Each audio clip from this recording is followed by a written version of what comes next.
A tarantula steps out into the desert night. 8 legs. Venomous fangs. A predator feared by almost everything it meets. But tonight, it is not the hunter. It is the host. Somewhere in the darkness, something is watching. Not from above. Not from a web. From the ground. A wasp. Nearly 2 inches long. Metallic blue-black. Wings burning orange in the fading light. And what it's about to do is not hunting. It's preparation. Let me ask you something. What if the most painful sting on Earth was never meant for defense?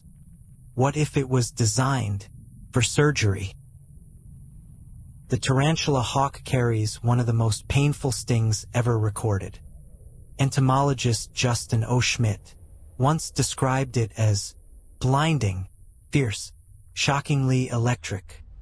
But humans are not the target. We are irrelevant. This venom was designed for one creature, the tarantula, and it doesn't kill. That's important. Paralyzes. The spider's muscles shut down. Its legs freeze, but its heart continues beating. Its organs continue functioning. Alive, but unable to move.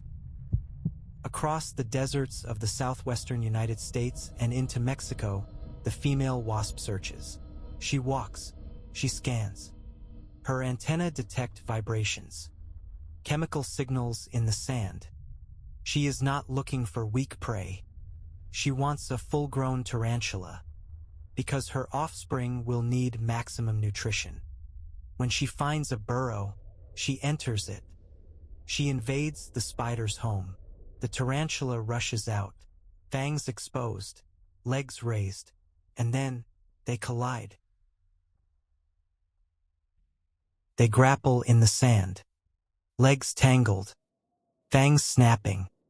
The wasp waits for a single opening, one moment of imbalance. Then, she flips the spider and drives her stinger into the soft underside. The injection lasts seconds. The paralysis lasts weeks.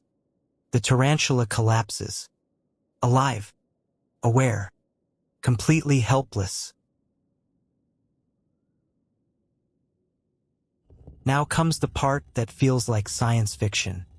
The wasp drags the spider across the desert floor, sometimes 8 times her own body weight.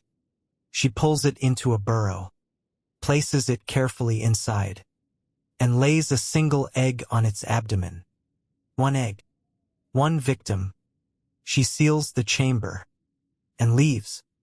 The spider waits, breathing, but unable to move.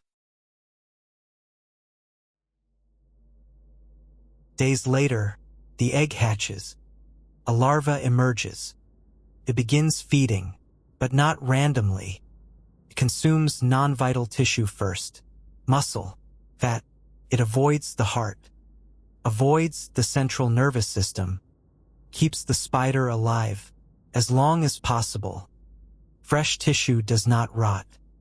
Only when development is nearly complete does the larva consume the vital organs.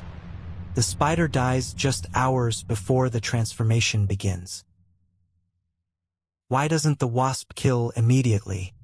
Because death invites bacteria. Decay begins. The food source becomes contaminated. By keeping the spider alive, the wasp creates a living storage system. Brutal. But evolution does not reward mercy. It rewards efficiency. When audiences watched the chestburster scene in Alien, it felt impossible. But nature wrote that script millions of years ago. And here's what most people miss. The tarantula hawk regulates tarantula populations. It maintains balance in fragile desert ecosystems. Without it, numbers could spiral, balance could collapse. So here is the real question. If something appears horrifying, but creates stability, is it evil, or is it necessary? If survival demands brutality, Would evolution ever choose kindness? Nature is not cruel. It is precise, mathematical, unemotional. And in the silent deserts of the American Southwest, a wasp proves that survival is not about mercy, it's about design. And in that design, even horror has a purpose.